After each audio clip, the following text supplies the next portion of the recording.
On this episode of the Rock Down South podcast, we chat with country rock artist Cory Marks. We talk about his latest album and his brand new music video for Blame It on the Double. He even plays a couple of tunes for us. We hope y'all enjoy. Let's go.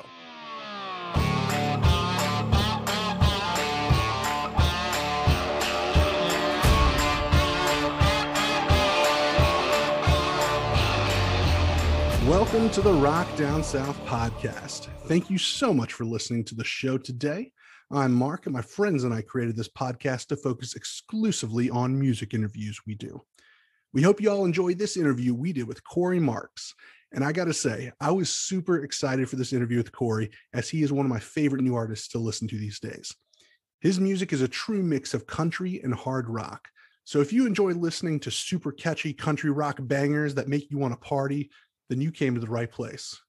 We have a pretty fun conversation and really get into how he started playing music, his unique blend of country and rock, and what it was like making his latest album.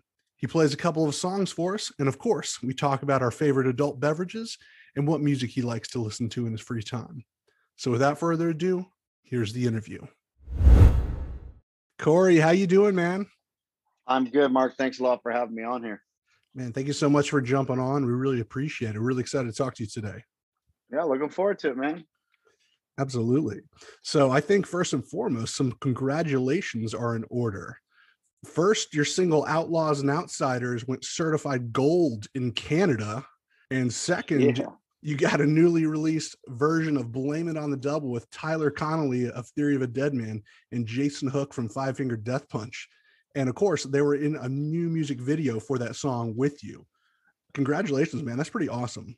Hey, man. Thanks a lot. Yeah, I'm really thrilled. Obviously COVID's put a damper on the whole tour situation. So to be able to go gold in Canada and not have played a show yet, or, since the release of Outlaws and Outsiders is, I'm very thankful for that. But it's also a huge milestone for a Canadian artist to go gold here in Canada. And but I think it's something else when you go gold and never really got a chance to tour at all, especially the single. So it also shows that them country fans and rock fans are both loving this new sound, and that's kind of exactly what we wanted to do with this record, was to come out with something different and give country music a whole new lane to go down. So I really hope that's what's happening. That's only the beginning, and so really thankful for that, to go gold here in Canada with Outlaws and Outsiders. And of course, the features on there, Ivan Moody of Five Finger Death Punch and Travis Tritt, country music legends. And of course, another legend in the rock and hard rock world, Mick Mars and Motley Crue. So I'm really thankful and excited about that. I wish I could really throw a huge bash as well, but maybe hopefully that won't be the last gold record. We can celebrate both. But Blame It on the Double is out now, out everywhere on all streaming platforms. It's also, like you mentioned, new videos out too, which features Tyler Connolly of Theory of a Dead Man and another good friend of mine, Jason Hook, formerly known as the lead guitar player and does a lot of the songwriting for Five Finger Death Punch. So true honor to have those guys on there. And it's three Canadians. Actually, the whole song is Canadian from the songwriters, myself, me being one of them.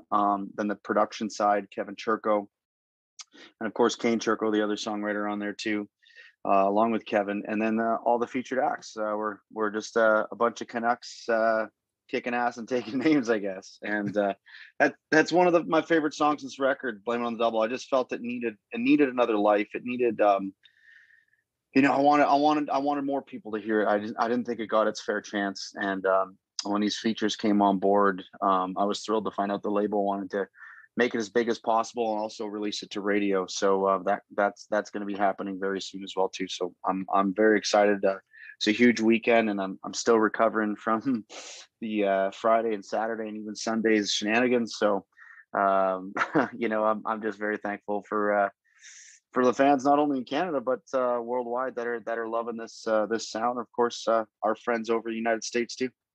Yeah, man. I mean, it's a fantastic song. Blame It on the Double, that is. And I've listened to the song a bunch, and it's pretty good, man. And I'm really glad that it's getting kind of like a second wind up under it, because I was always thinking, I was like, man, this needs to be, top 10 rock single. if possible, do everything to Hell make yeah. it get there. I was like, this needs a fair shot of getting there because I really think that it has potential. And that's just another thing about this interview. I actually did not listen to any of your music to actually prep for this interview, and that's because I really didn't need to. I've been listening to it on and off for the past year and a half, the old stuff and the new. Oh, And I gotta, great, man. and I gotta say, you got a lot of really good songs, my friend. Thank you, man. And people love those songs. I mean, Outlaws and Outsiders went top 10 in rock radio, like we mentioned.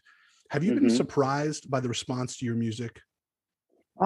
Yes and no. I mean, as an artist, when you release new music, that's one of the biggest things is you never know how people are going to react, and especially when you go to radio and like you said, the older stuff that went out. I never had any luck at Canadian country radio. It didn't seem to matter what I was releasing. I wasn't getting the love there.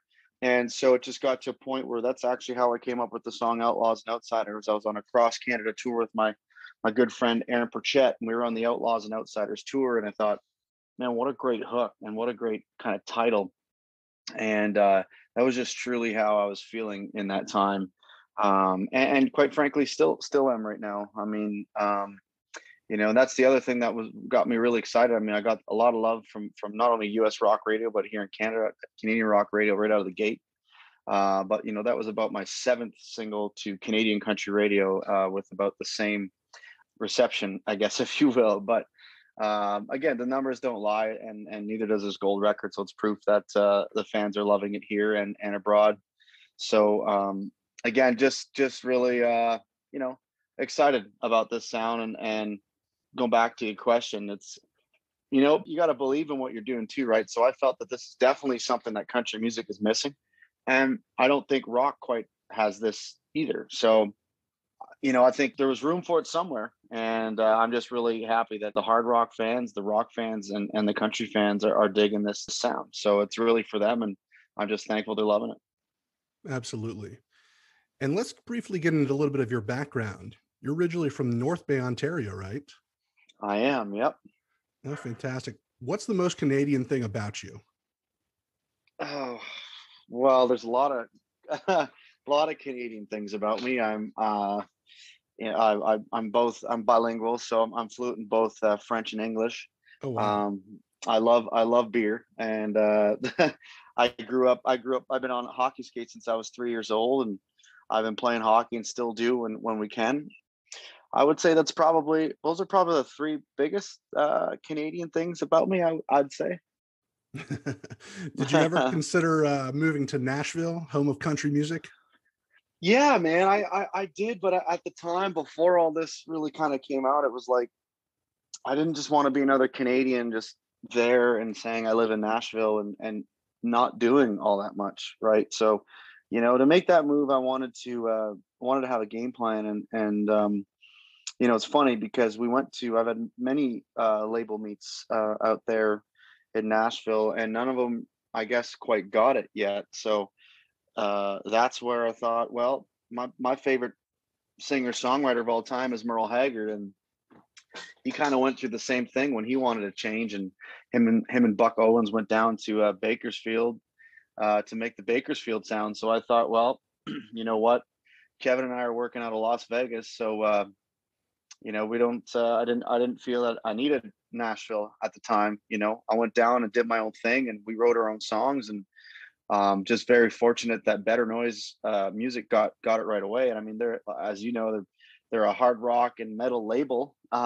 So when they loved what Kevin and I were doing, I signed my first big record deal, US deal, and they opened up a whole country sector in Nashville. So now I'm their flagship country artist. And to be a country act on the same bill as Hell Yeah and Motley Crue and Five Finger Death Punch, Papa Roach, and In Flames, just a true honor to have a whole team, um, step on this crazy train and believe in what we're doing and want to be a big part of it. And they have been, and they've just been great to work with. And I'm glad to be part of that family. So I'm thankful for all that. But once COVID disappears, I hope to rock Nashville very soon too. That would be really cool, man. And if you ever decided to move to the South, I think you would be actually right at home, because I think Canadians and people from the South are both some of the nicest people around. So I think you'd fit just right in. Yeah, I agree, and thank you for that. I mean, when I first started, I mean, I was going to Nashville, anywhere from 3 to 5 times a year, for the first 5 6 years of my career, from 2012 all the way up to about 2017. I was going to Nashville multiple times a year to go down and write, and I got made a lot of great friends in Nashville. So that I'm very thankful for. A lot of great people in the city, and it's a great community. And like I said, I've made a lot of friends that are out there banging it out on Broadway, and playing for tips, and doing that whole thing. And I give a huge kudos to those guys, not only for kicking ass and grinding it out, but letting me be part of their journey. And anytime I was in town, it's like, man, when are you getting here? Well, here's where we're playing, or Tootsie's or whatever, from 6 to 10, or 2 to 4, or 10 to 2. No matter where they were, it was always, come on by. Well, I mean, I'm not sure if you knew this already, but I'm a drummer as well. So That was one of my questions later. I know you started out as a drummer, and I know you yeah. love Canadian artist Rush and the legend Neil Peart. Rest his soul. Yes, God bless him. He's really the reason I got into music. My dad is just such a musical guy, and he listened to Merle and Waylon, on one side, but he also loved Rush and Deep Purple on the other. I mean, Rush, before they became Rush, my dad grew up in Toronto, where they're from, so they actually played one of his high school dances back in the day, which is pretty cool. Oh And wow. he's been to 30 plus Rush concerts, and I was fortunate enough to see them 3 or 4 times as well. So, and that's kind of where this whole genre comes from, because as I got older, obviously I got into heavier stuff like Pantera, and more progressive like Dream Theater, but there was also Lamb of God and Arch Enemy in there too. So I had quite a variety of music to grow up on, and that I just kind of wanted to mash all my favorites together. And going back to Nashville, I mean, I was just lucky enough to, I'd jump up and sing 10 or 12 songs, and then instead of me leaving the stage, the drummer would be like, well, I heard you could play, can you play? Yeah, sure. So then I'd hop on. I just heard these songs on radio so many times. I've never played them before, but I knew kind of where to go with them. And it was a lot of fun to just kind of pop up and play. So I'm thankful for that, and I kind of I'm excited to go back. The last time I was down was I was down with Travis Tritt, when he laid down the vocals for Outlaws and Outsiders. Of course, I always make my way down on Broadway to go have some fun and see my friends, but I got to spend some time and watch not only Travis record Outlaws and Outsiders, but he invited myself and my manager Louie to the Grand Ole Opry, and to be backstage with a true country music legend like Travis, and his green room, and watching him pick with his band backstage at the Grand Ole Opry, then watch him step foot on that circle, and rock the place in true Travis Tritt fashion, was a very exciting time of my life. And that was the last time I was down, so I'm excited to go back, and hopefully I make my Grand Ole Opry debut soon. That's awesome. What's it like being buddies with Travis Tritt now? It's kind of like being buddies with Santa Claus. It's like somebody who's an abstract idea. What's that like? It's especially at the start, it was kind of pinch me, when you're texting each other and just shooting the shit, and he's got such a great band, a great family. So I got to hang out with his daughter Tyler Reese, and his wife Kiki at the Opry as well, and just such a great family. And but his band too, we keep in touch with, because we did a few sold out dates here in Canada, right before COVID hit and right before Outlaws came out. So it's really cool, and again, I'm just extremely thankful for a friendship like that. And him and I have had some really great talks, and really inspiring moments for me, where I'll give you just one example. When he sat down and told me all his history with Waylon Jennings when he was back in his early 20s, and starting out just like me. And he said at one point, being out on the road with Willie and Waylon and all those guys, like, those are that's the stuff I love. And when he told me that Waylon, had a chat with him, and basically said, you're the change that country music needs, and you got to keep doing what you're doing, and kind of passed Travis Tritt the torch. And Travis put his hand on my shoulder and said, now I'm doing the same to you. I'm passing you that torch, and you got to keep doing what you're doing. And to hear the words come out of the man's mouth like that basically, came from Waylon Jennings, the real outlaw in country music, who started all this. It kind of, some would say it puts a lot of weight on your shoulders, but I find it also takes a lot of weight off, because you got guys like Travis Tritt who believe in you and want you to do great. That's just as good, if not better, than anything else. Like having a big label from Nashville or whatever behind you. That to me is more important in a sense where it's honest, it's true, and it's heartfelt, and it's just a great relationship. And hopefully, I run into those boys again soon and get to do some more shows with them, but this time in America. Yeah, man, I love Travis Tritt. I actually saw him a few years ago, open for Leonard Skinner here in Atlanta, and it was fantastic. I mean, Travis is fantastic. It's so cool that you guys linked up because there's some similarities in your vocals and Yeah. and stuff like that. You know what I mean? Yeah, I hear it now more than ever. Now that we're obviously paired up, it's when I started out my bar days, at like 21, 22, and 23, just playing those clubs and those dive bars and playing 4 hours a night, and I'd play the odd Travis Tritt song. But even in my own stuff, I had a first single come out called Smartphone, and I found when that came out, it was just there's obviously a little rock edge behind that too. But I had a lot of people come up to me like between sets or whatever and be like, "Man, you sound like Travis Tritt." I was like, "Well, shit, that's pretty cool." And obviously, as Travis knows too, I'm a huge Merle Haggard fan, but Hag is as great and unique, and in my opinion, the greatest country voice.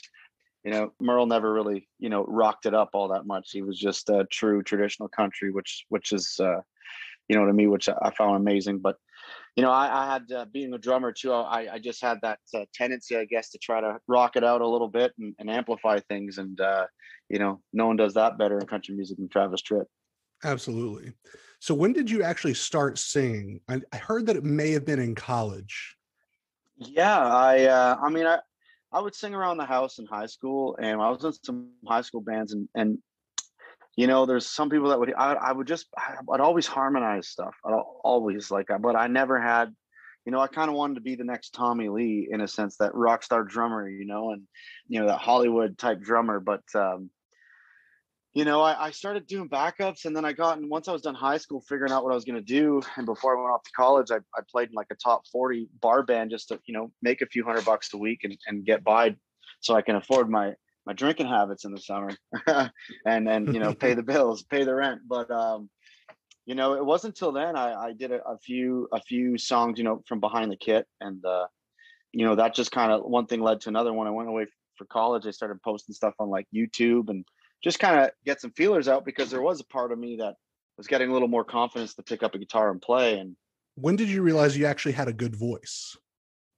I think it was really when I first started, when like with friends would just be like, "Man, you gotta," well, they would say, "You got a great voice. You should start playing." And I was about probably, I'd say 17, 18, like that. And that was a very rare thing that I would pick up and play. But I think it was when my grandma came down to visit, I started playing some songs, and the odd time when we have a family get together, they knew I did a little playing based on my Facebook or YouTube posts. And so, but yeah, I guess around 18, 19, I would pick up a guitar after maybe a couple good beverages and start playing. And it was kind of just watching, especially my grandma's reaction, and then friends that would at parties would, shut music on and be like, "Come on, you got to play something," and it kind of just went from there. And when I was at the Royal Military College of Canada at 21, I was playing for the hockey team there, and we were out at the bar, and I'd been posting stuff for, several months, I guess, at that time. And when the guy took his break, they were all really good friends with him. His name is Smitty in Kingston, Ontario. And he invited me up. And so at that point, I think I played like two covers, which I actually think was like Rascal Flatts and Carrie Underwood, believe it or not, and then 2 originals. And that was really the first time I played on a stage by myself, just me and a guitar, and there's 100 people at a bar kind of chanting. So I was really nervous then. But it was when he came back and I gave him the guitar back, he's like, "Man, that was really good. You should come up here next week." And people started asking where I was playing and if I had any CDs available. And I was like, "Man, I'm just a college kid playing hockey, hoping to be a fighter pilot, man." Like, enrolled as a pilot with the military. That was it. And when things kind of started looking like it wasn't panning out, I just thought maybe I go play some bars and stuff, because I really enjoyed it. It's just like being at a big house party. And So, well, until I figure my stuff out, maybe I go play some bars and make some money. And one thing led to another. That's a super cool story. Well, thanks, man. And one of the things I really like about your voice is you have the excellent blend of country and rock, and one is really not more overwhelming than the other. And of course, there's other artists that have, similar style voices. But I think Mhm. what makes you different is those note choices that you make and that musical style choices in your songwriting. I think combining Thank all you. that and you have something very fresh and different, in my opinion. Well, thanks, man. I appreciate that. And like I said, that's just something. I mean, I think there's lots of great talent out there, lots of great artists, and lots of whom I love and really appreciate. And it really depends on what day. Like one day I'm listening to Merle, the other day I'm listening to Rush, another day I'm listening to Pantera, and or Travis, or whoever, the Eagles, and a great song's a great song, right? And you just kind of want to be like that. You hope that people talk about you and your music the way they talk about those guys like the Eagles and Merle, and even some of the hard rock guys like Ozzy Osbourne and that. So people can relate, and many different people can relate in many different ways.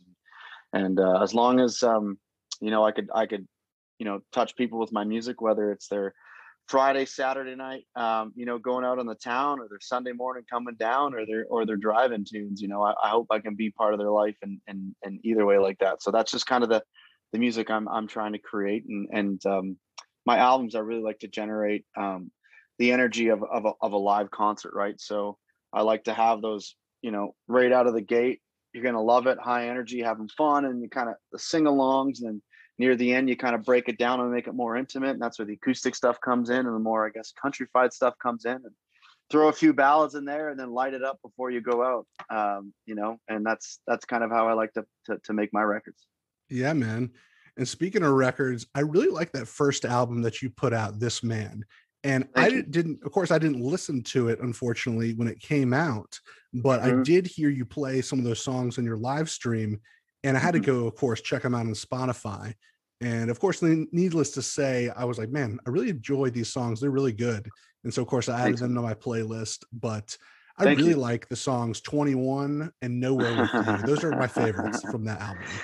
Well, thank you, man. Yeah, those are some of my favorites too, because those are definitely the songs that fans seem to really connect with. And just for example, there, like Nowhere with You is more of that driving, roll your window down, feel good song, right? And 21 is definitely more towards that Friday night, Saturday night, going out with the boys or the girls, and you're going to get in. You're going out to have a good time, and you may find a little trouble too, but you'll have a good time doing it. So that's kind of, that's what I'm talking about. Yeah, I think I mentioned you have a lot of good songs, but I think Nowhere with You for me is like really up there at like Thanks, the top percentage. man. I actually really like that song. It's just you listen to it and you feel good.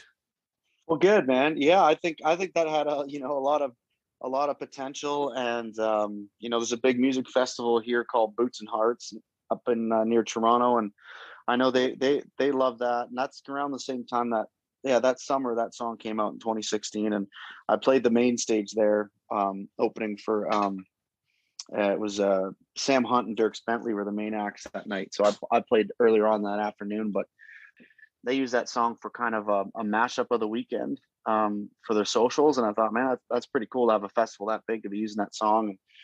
And that again was one of those songs where it's like I was with an independent label as well too. So, but I truly believe if that was done by an artist signed to a major label, or if I was under a major label, it would have been a whole lot different for me. But Completely agree.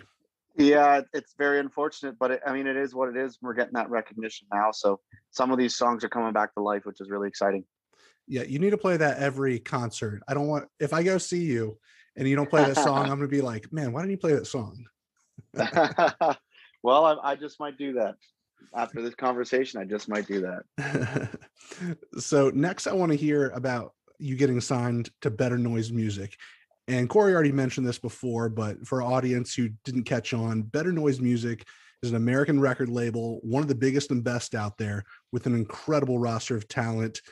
Cory mentioned it before, Papa Roach, Five Finger Death Punch, All That Remains, hell yeah. But they've also grown other bands who are newer to tremendous success, like Bad Wolves, and they've grown Cory as well. Is it true that they were looking for a country artist to add to their roster that had some rock crossover potential? Well, how that all started is, I mean, I was already that kind of artist, and my manager is actually grew up with Kevin Churko, my producer.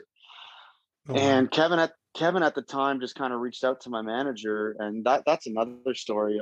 I'll save that one for another beer. But to make a long story short, they kind of linked up, and Kevin, I mean, produced one of my favorite records of all time, just because it was during my high school days. I loved Black Rain by Ozzy Osbourne, That's actually another question I have a little bit later on. I really enjoyed those and Black Rain and Scream albums that Kevin made. And I think there was his yeah, first albums that he actually produced as a producer. Because before that, I think he was just doing with sound engineering. well, he did a lot of sound engineering. I'm not sure if his total background. I know he's produced a lot of stuff. But at that time, I think he was producing Five Finger Death Punch as well.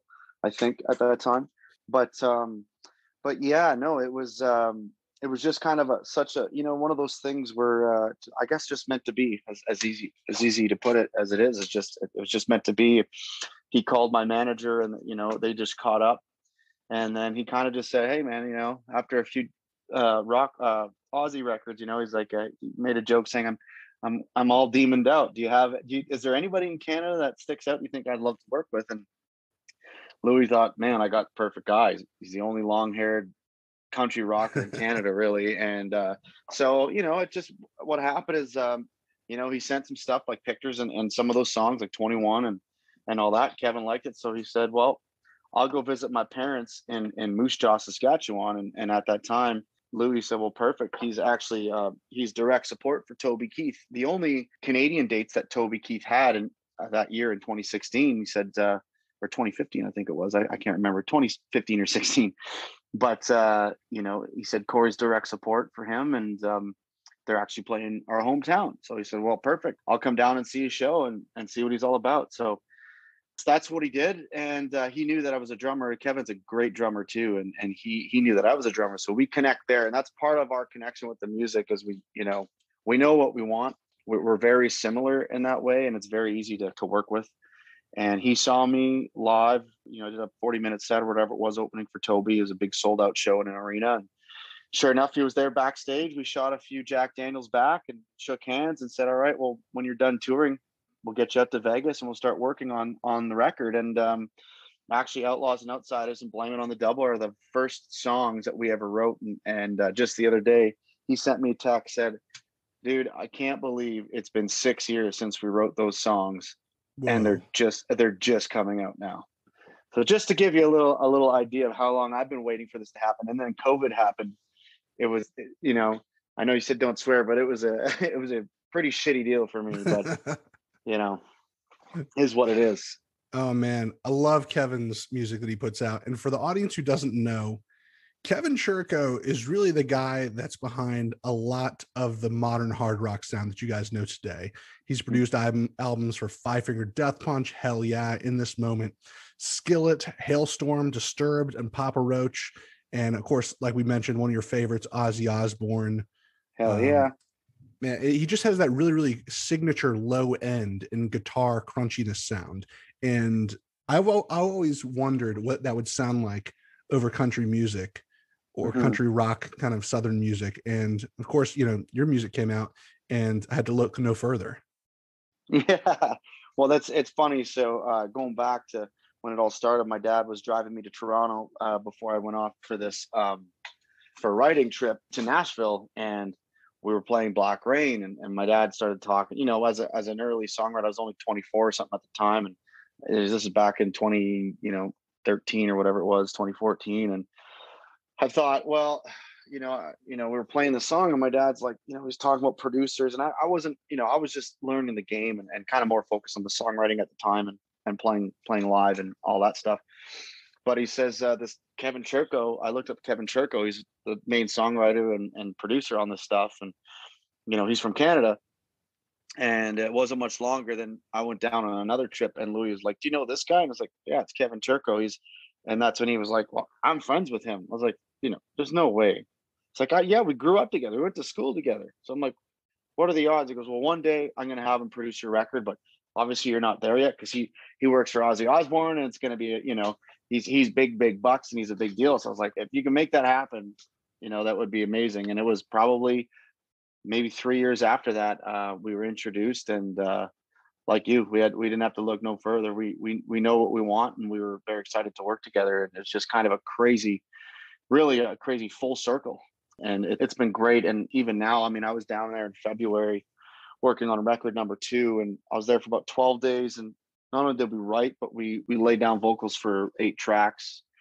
Because when I'm down there, I'm only there for either a week or maybe 2 weeks, the longest. And so we try to, I really try to bang out as much as we can while I'm down there. So we already have more than half a record done right now, which is great. And I plan on going back here probably the next few weeks to start working to finish this record, and hopefully have some new music, some brand new music out this summer is the plan.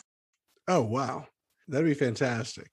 It would be. The Who I Am record is pretty fantastic. It's a killer record. How proud are you of this album? I think you mentioned that it took you 6 years from, well, I mean, it's been 6 years from now, but how long did that take to create that album? Well, the album was wrapped up pretty well. I mean, and then we got the features on board, right? But the album started in 2015, and we finished it in 2017, roughly when I first got the papers to work with Better Noise. I mean, they were 11-7 before Better Noise, and we signed the deal in 2018, and of course, Outlaws didn't come out till November 2019.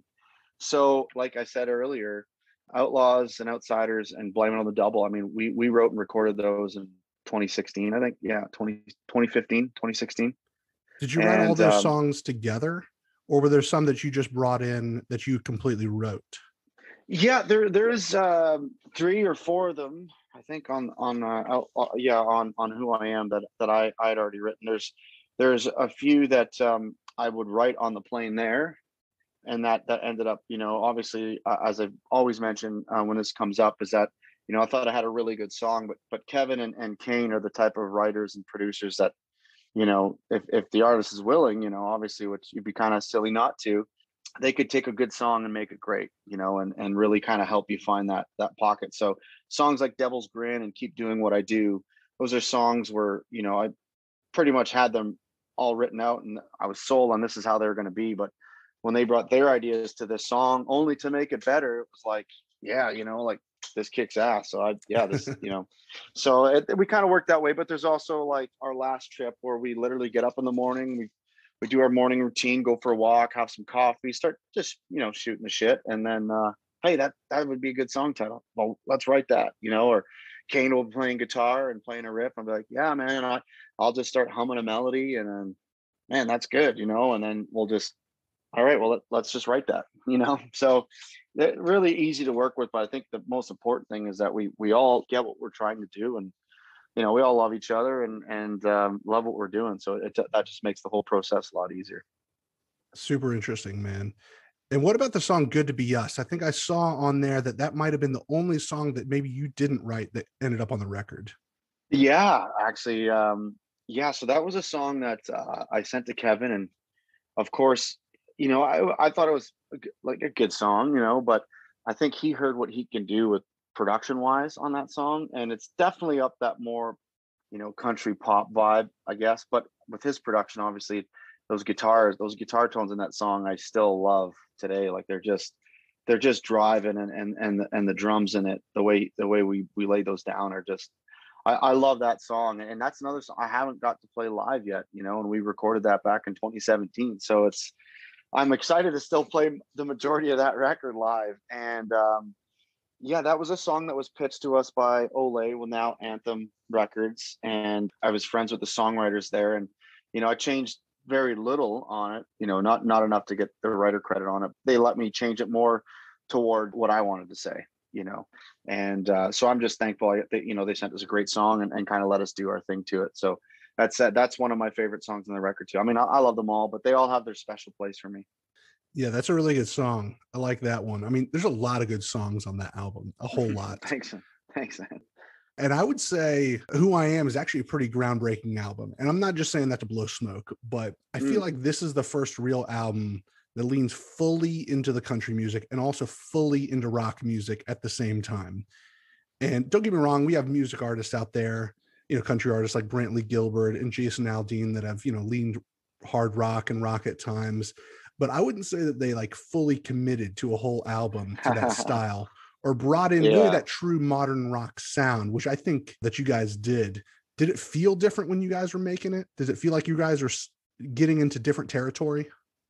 Oh yeah, we knew that there's no one else out there doing what we're doing, and there's still no one doing it.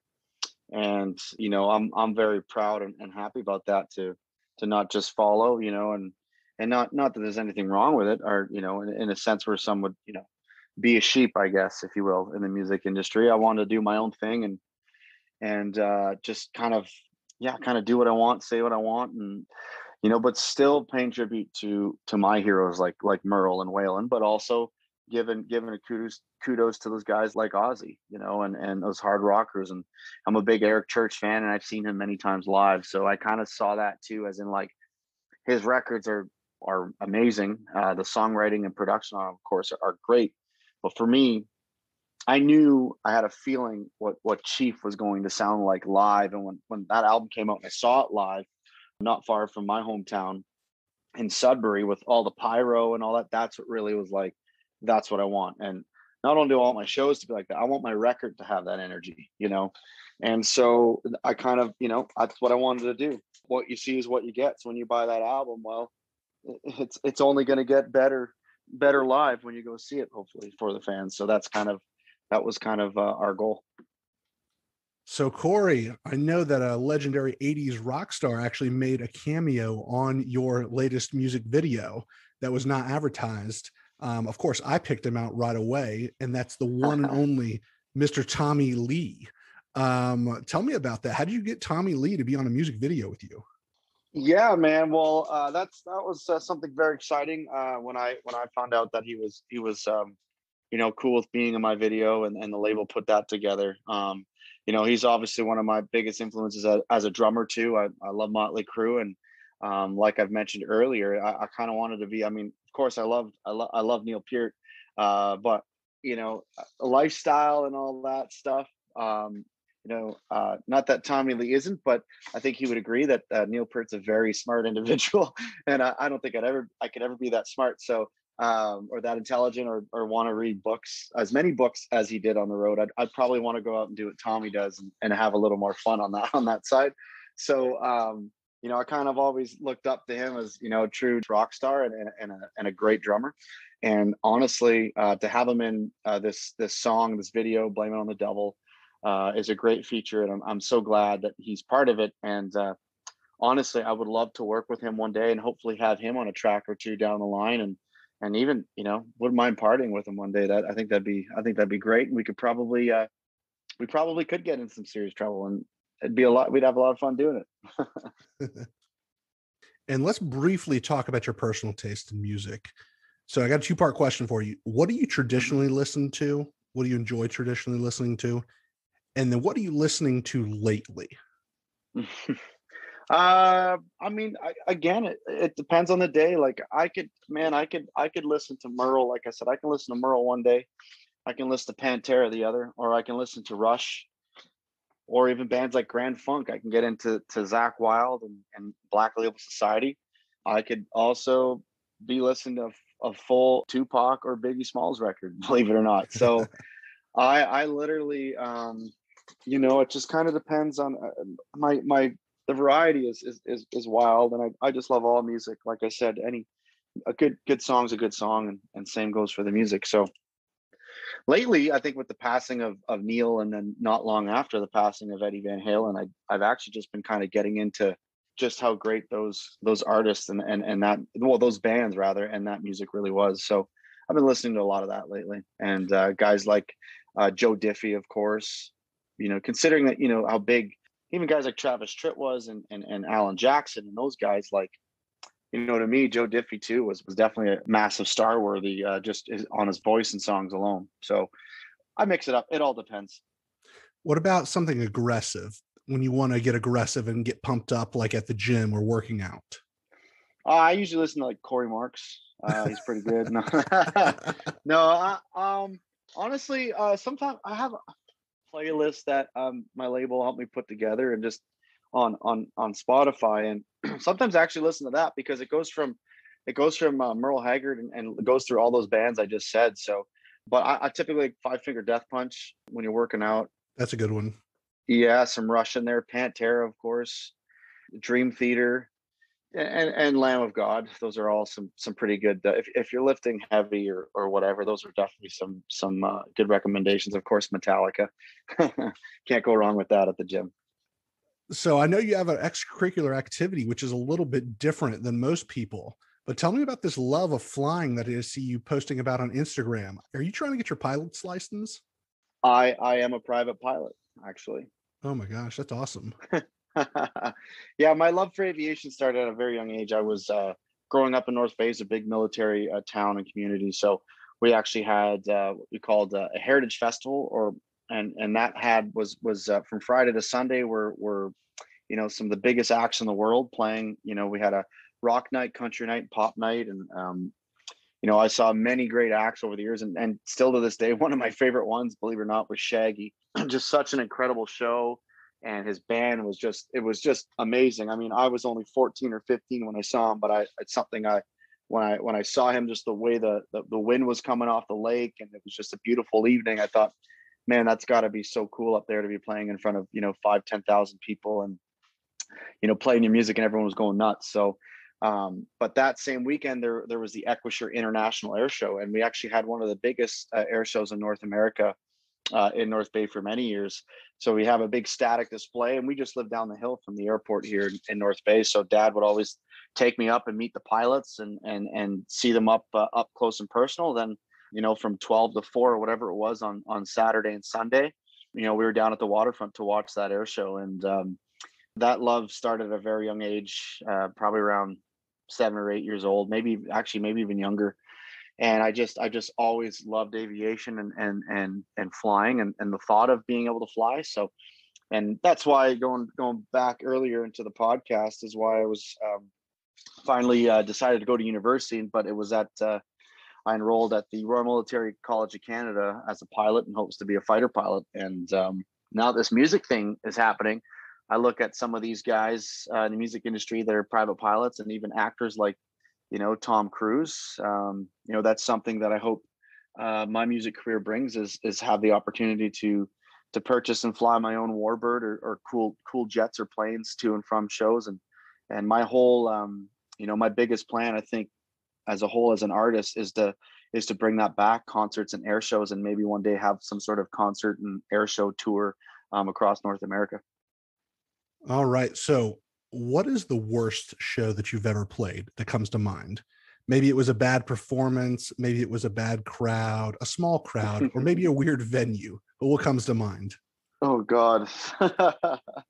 Well, I really try not to have any bad shows, so I hope I still don't ever have to worry about that. Try to be on the ball for that, and have fun, and if people are paying money for the tickets, I hope they get what they paid for. So, but the one that comes to mind is, I think it was Red Deer, Alberta, or something like that. We were on this tour, and of course, Canadian Country Radio wasn't giving me anything, or playing me for the most part. There's very few that were doing that. So when you go into those territories and they're not playing your music, and they're not promoting you on the radio or anything, it's kind of hard to sell tickets. So we went to this bar, and it was a kind of last minute, bar that my agent got, and it's a very small kind of town, and the show was starting, and I'm like, are we in the right venue? Because there's like, I don't think there's more than like 20 people out there, and I would say that was it. So obviously I got into the Jack Daniels, and there's some crazy stuff that happened even after, that was just like, just kind of it's just kind of absurd. But we made the best of it, because with that was although there wasn't it would even get to the point where, like, we'd finish this badass song, and we played it really well, and we know it sounded good, and like you would literally hear like maybe a handful of people clapping, like you just hear like Crickets. yeah, and I'm like, yeah, this is where you guys clap, folks. Thanks a lot for coming out. Glad you guys, bought your ticket to just sit there and not say anything. So that was awkward. So we definitely go back to the hotel and kind of had a laugh. And some of our best stories are just the stupid shit we do in the hotels afterwards. Just being away from home and kind of letting loose and having fun. It's we like to have a good laugh. So if the show is shitty, we usually make up for it later on. All right. And I think Cory's actually going to play a couple songs for us, right? Hell yeah. This song's really about kicking ass and whiskey, but, you can blame a lot of things on the devil. And this is a song I wrote called Blame It on the Devil. Yeah, buddy.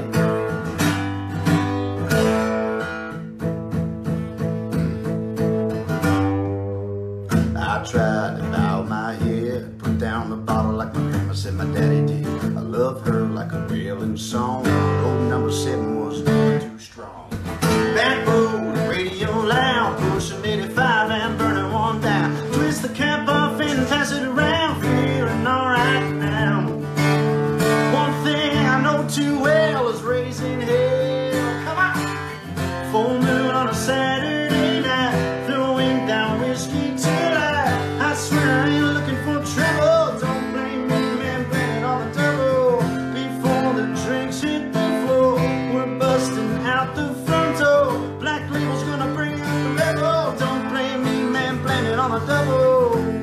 Yeah, blame it on the devil, yeah. 15 before last call, I'm shooting back jacks, she's putting down a fireball. Her boots on, 6 feet tall. I wanna love her like a butterfly, just like the dollar song. Right girl on the wrong side of town, drunk ex-boyfriend rolling his mouth. Hold my drink, it's about to go down, feeling alright now. One thing I know too well is raising hell. Full moon on a Saturday night, throwing down whiskey till I swear I ain't looking for trouble. Don't blame me, man, blame it on the devil. Before the drinks hit the floor, we're busting out the front door. Black label's gonna bring out the rebel. Don't blame me, man, blame it on the devil. Yeah, blame it on the devil. Yes, right. Full moon on a Saturday night, throwing down whiskey till I swear I ain't looking for trouble. Don't blame me, man, blame it on the devil. Before the drinks hit the floor, we're busting out the front door. Black label's gonna bring out the rebel. Don't blame me, man, blame it on the devil. Whoa, whoa, I swear I ain't looking for trouble. Don't blame me, man, blame it on the devil. Whoa, whoa, black label's gonna bring out the rebel. Don't blame me, man, blame it on the devil. Yeah, blame it on the devil.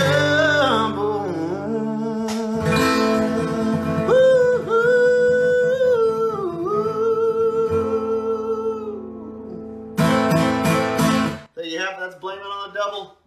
Dude, that was really, really good. You know a song is killer when it sounds that good acoustic.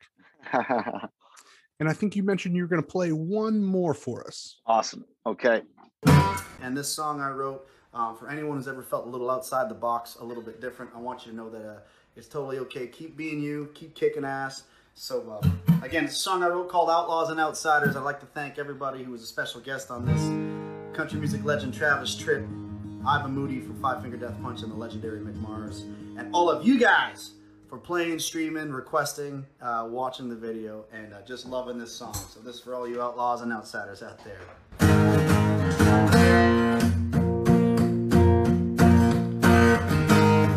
Got a gypsy soul, I'm a rebel and rogue, and I'm always on the run. With a fire inside, I ain't never gonna die, I'm a locked and loaded gun. When the matches strike and the gasoline lights, it's only just begun. One thing I learned is you can watch it all burn, but the flame ain't ever done. That's right.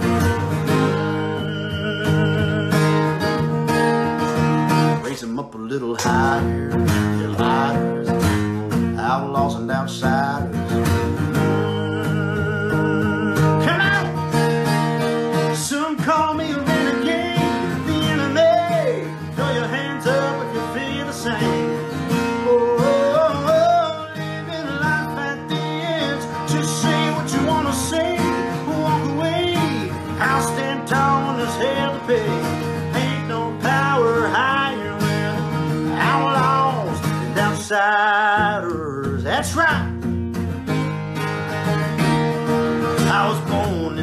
South with a fearless heart and a taste for the other side.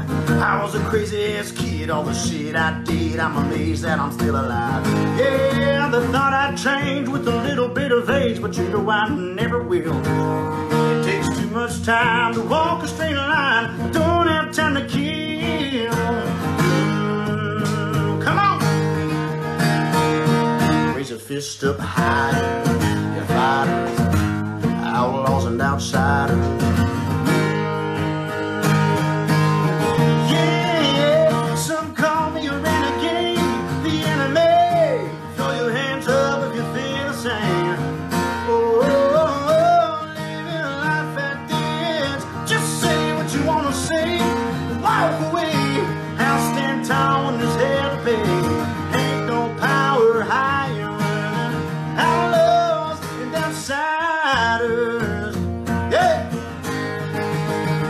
Some call me a renegade, the enemy. Throw your hands up if you feel the same. Oh, live your life at the edge. Just say what you wanna say, walk away. I'll stand tall when there's hell to pay. Ain't no power higher than outlaws and outsiders. Outlaws and outsiders. Hey! Outlaws and outsiders. Dude, that was really good. You know a song is killer when it sounds that good acoustic. Thank you, man. Now, let's get back to the interview. All right. So these next three questions are what we close with and ask everyone. Awesome. Okay.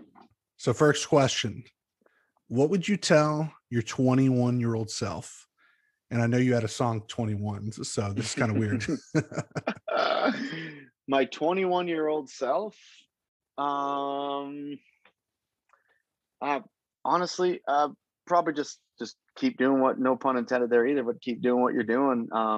And maybe try not to get in as much trouble as you did, or maybe more. I don't know, because I had a lot of fun. I had a lot of fun doing it. So I don't think I'd change a thing. I think it probably just man, that's a good question. Just keep working hard, and make sure no matter what, you just have fun doing it.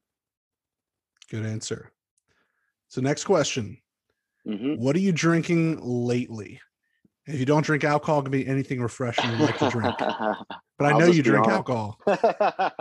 I'll just be honest with you. Let's just say I went through a couple bottles of Jack this weekend to celebrate the gold record and the release of Blame It on the Devil. So yeah, lately has been some serious Jack Daniels, getting back on the Jack train. Old number 7 doesn't disappoint. That's right. Well, he can, but you know, he's allowed. Old number 7. It tastes good in Coca-Cola and tastes good on the rocks. I mean, what else can you ask for? Exactly. I drink it. If I do mix it, I'll drink it with ginger ale. I think that's it's a pretty solid mix. It's not too sweet, you know. Yeah. If you're gonna have 20 of them. What about beer? Do you drink any IPAs, or do you go with light beer? I love IPAs. It depends. If I'm drinking beer all night, it'll probably be something a little on the lighter side, but that's only because I'm having 15 or 20 of them. So anything. I mean, my dad drinks Canadian and Molson Canadian. I mean, that's 5%. But you know what? When I go to Nashville, I always get Blue Moons. I really like Blue Moons or Belgian Moon. And honestly, same thing as I say when I go to people's houses and they say, what do you want? What do you want? I said, what kind of beer? As long as it's cold, it's all good. Do you get down with the seltzers at all these days? The what? Sorry? The seltzers. The seltzers. The White Claw. Oh yeah, the White Claws. You know what? I get into that too. I'm very I'm not picky at all, man. So whatever there is to drink, I'm for it if someone's joining me. Excellent. And so, as you know, this is the Rock Down South podcast. So, what is something that you love about the South? Something I love about the South is honestly just the people. I love the culture. I love especially obviously, down in Nashville, and Obviously the warmer weather too. There's a lot of things I love about the South, and I think it's just the people, the amazing cities that aren't too far from one another, and the weather and all of it. It's all good, and cheap beer. I like that. Well, thank you so much, Cory, for being a part of the podcast today. Where can people find and connect with you online? And what do you have in the works that people should know about? Well, thanks, Mark. I appreciate you having me on here. I'm sure we'll do this again soon. You can, whoever out there is listening and hears this, you can find me, of course, the website, corymarks.com. But you follow me on Twitter and Instagram at Cory Marks Music, and you can also like my Facebook page, Cory Marks Music. And I'm very active with my fans, whether that's comments or DMs and whatnot. So please follow, comment, like, share, and I got some new music coming out soon, I hope. And of course, going out on the road with Theory of a Dead Man across the United States in the fall, and there'll be a lot more announcements down the road. But the best way to find me is on Instagram and Twitter at Cory Marks Music. Thank you so much for listening to the show today. We really hope you guys enjoyed this episode. Cory is awesome to talk with and such an amazingly talented artist. And I think we owe him a big thank you, because last year being what it was, we were really grateful they released such an incredibly fun album of super catchy songs. Who I Am is truly one of those albums that you can listen to from start to finish. It's that good. And not only that, but pretty much for a solid year, Cory would go live on social media and play acoustic shows at 5 o'clock on Fridays for his fans. Sometimes he would even do it twice a week. And I'll let y'all know, I tuned into a few of those live streams after a long week of work, and they definitely brightened my day. So make sure to go follow Cory on all of his social media pages, because he may just go live and play a show for you. Also, give his new album, Who I Am, a listen, and check out his brand new music video for Blame It on the Double with Tyler Connolly from Theory of a Dead Man and Jason Hook of Five Finger Death Punch. I don't think you guys would be disappointed. Check out all our latest content at rockdownsouth.com and follow us on Instagram, Facebook, and Twitter for the latest updates. And as always, the views and opinions expressed by our guests on the podcast are theirs and don't necessarily reflect our own. I'm Mark, and you've been listening to the Rock Down South podcast. See y'all next time.